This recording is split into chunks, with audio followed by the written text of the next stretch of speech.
Hey there, fellow travelers. Have you ever been on a dream vacation only to have your Visa card flagged for suspicious activity? It happens more often than you think, but don't worry, I'm here to walk you through how to add a travel notice to your Visa card. This simple step can save you from headaches like declined transactions or unwanted fraud alerts. Let's dive right in. First off, why is this important?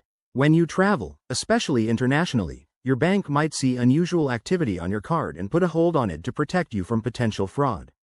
Adding a travel notice lets your bank know your plans, so everything runs smoothly.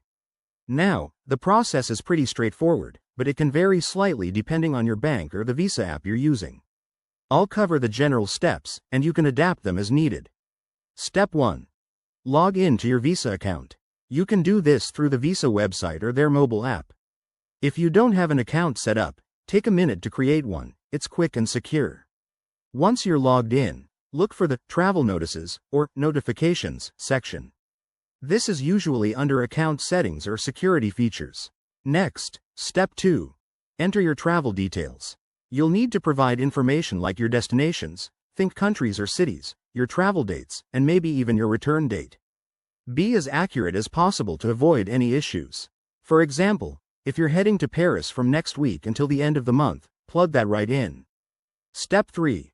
Review and submit. Double-check everything for accuracy, then hit submit. You might get a confirmation email or text, so keep an eye on that. And here's a pro tip. If you're traveling with multiple cards, repeat this for each one to cover all bases. Finally, once it's done, you're all set.